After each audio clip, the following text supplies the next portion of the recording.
খাদ্য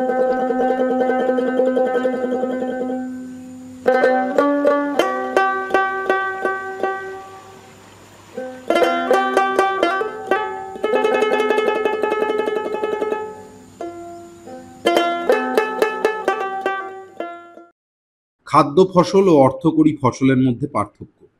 অর্থকরী ফসল বলতে কি বোঝায়? একটি অর্থকরী ফসল হলো সেই ফসল যা বাজারে বিক্রি করে মুনাফা অর্জনের জন্য চাষ করা হয়। প্রধানত অর্থ উপার্জনের উদ্দেশ্যে কৃষক যে সকল ফসল চাষ করে তাদেরকে অর্থকরী ফসল বলা হয়।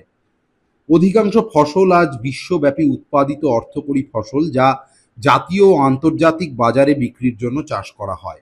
উন্নয়নশীল দেশগুলোতে উৎপাদিত অর্থকরী ফসলের বেশিরভাগই উন্নত দেশগুলোর কাছে ভালো দামে বিক্রি করা হয়। সুপরিচিত অর্থকরী ফসলের মধ্যে রয়েছে কফি, চা, তুলা এবং আখ।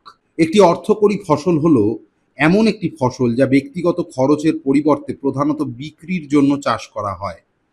কৃষকরা অর্থকরী ফসল চাষ করে বাজারে বিক্রি করে আয়ের জন্য। এই ফসলগুলি সাধারণত প্রচুর পরিমাণে চাষ করা হয় এবং প্রায়শই পণ্য বাজারে ব্যবসা করা হয়। বাজারের চাহিদা, লাভজনকতা এবং রপ্তানি সম্ভাবনার মতো কারণগুলির দ্বারা অর্থকরী ফসলের চাষ প্রভাবিত হতে পারে। অর্থকরী ফসল সাধারণত শুধুমাত্র বাণিজ্যিক উদ্দেশ্যে চাষ করা হয়। যেমন তুলা ভারতের সবচেয়ে গুরুত্বপূর্ণ ফাইবার এবং এটি দেশের অর্থনীতিকে চাঙ্গা করতে একটি গুরুত্বপূর্ণ ভূমিকা পালন করে, কারণ বিশ্ববাজারে এর ব্যাপক চাহিদা রয়েছে। কটন ফাইবার বাণিজ্যিক উদ্দেশ্যেও গুরুত্বপূর্ণ, কারণ এটি দেশের পাশাপাশি বিশ্বব্যাপী টেক্সটাইল শিল্পের কাঁচা মাল সরবরাহ করতে সক্ষম করে। কৃষিতে একটি ক্যাচ ক্রপ হলো একটি দ্রুত বর্ধনশীল ফসল, যা একটি প্রধান ফসলের ক্রমাগত রোপণের মধ্যে চাষ করা হয়। এটি একটি নির্দিষ্ট ধরনের আচ্ছাদন ফসল যা দুটি প্রধান ফসলের মধ্যে চাষ করা হয়। মাটির ক্ষয় কমাতে, মাটির উর্বরতা উন্নত করতে, আগাছা, কীটপতঙ্গ এবং রোগ নিয়ন্ত্রণে সাহায্য করতে এবং কৃষি বাস্তুতন্ত্রে জীব বৈচিত্র্য রক্ষা করতে প্রধান ফসল কাটার পর দ্বিতীয় ফসলের বপন করা হয়। ক্যাচ ক্রপ চাষ করে মাটির উপলব্ধ পুষ্টি গ্রহণ করতে এবং শস্য পর্যায়ে নাইট্রোজেনের লিচিং ক্ষতি হ্রাস করা হয়। নমস্কার, আমি অঞ্জনা মান্না। আমার বাড়ি কামদেবপুর। আর আমাদের এই সুন্দরবনে যে অর্থকরী ফসল ও খাদ্য ফসল দুটো পার্থক্য বলছি। খাদ্য ফসল, যে ফসল চাষ করে খাদ্যের চাহিদা মেটানো হয় তাকে খাদ্য ফসল বলা হয়। আর অর্থকরী ফসল, যে ফসল চাষ করা হয় অধিক মুনাফা লাভের জন্য, বাণিজ্যিকভাবে এবং বৈদেশিক মুদ্রা উপার্জন করা যায়, তাকে অর্থকরী ফসল বলা হয়।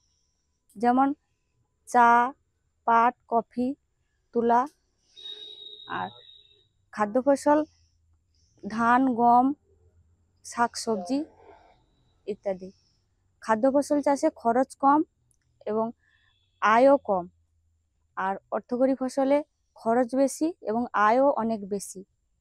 খাদ্য ফসল সরাসরি ব্যবহার করা যায়, আর অর্থকরী ফসল সরাসরি ব্যবহার করা কম হয়, কিন্তু শিল্প কাজে বেশি ব্যবহৃত হয়। যে কোনো আকস্মিক কারণে মূল ফসল ব্যর্থ হলে পরবর্তী মরশুম আসার আগে স্বল্পমেয়াদী দ্রুত বর্ধনশীল ফসলের চাষ করা হয়।